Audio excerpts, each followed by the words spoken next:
সিলেট বিছনাকান্দিতে নিখোঁজের ৪ ঘণ্টা পর সাবিপ্রবি শিক্ষার্থীর মরদেহ উদ্ধার। আপনারা একটু ধৈর্য ধরেন, আমরা একটু আলাপ করি। আপনি শুধু উত্তেজনা করলে শুনেন শুনেন, আমাদের আমাদের এলাকায় রাস্তাঘাট নাই, আপনারা দ্রুত ধরতে হবে। আচ্ছা ভাই,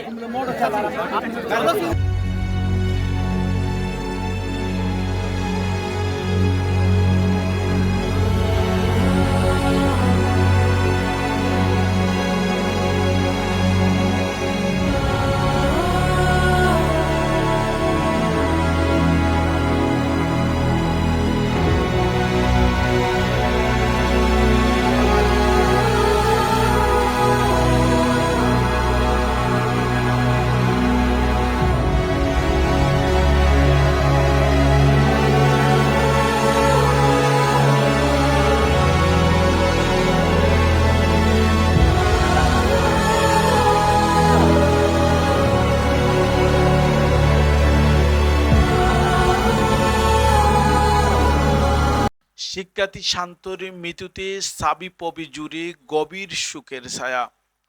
প্রিয় দর্শক, সিলেটের গোয়াইনঘাট উপজেলার জনপ্রিয় পর্যটন কেন্দ্র বিছনাকান্দি 0 পয়েন্ট এলাকায় গোসল করতে নেমে নিখোঁজ হওয়ার ৪ ঘণ্টার পর শাহজালাল বিজ্ঞান ও প্রযুক্তি বিশ্ববিদ্যালয় সাবিপ্রবি শিক্ষার্থী শান্ত চন্দ্রমণিকের ২২ মরদেহ উদ্ধার করা হয়েছে। গত শুক্রবার ১৫ই মে বিকেলে প্রবল স্রোতের টানে পানিতে তলিয়ে যাওয়ার পর দীর্ঘ সময় ধরে উদ্ধার অভিযান চালায় fire service, tourist police, Gowainghat থানা পুলিশ ও স্থানীয় ডুবুরিরা। পরে রাত ৯:৩০টার দিকে ফায়ার সার্ভিস ডুবুরি দল বিছনাকান্দি 0 পয়েন্ট এলাকা থেকে তার মরদেহ উদ্ধার করে।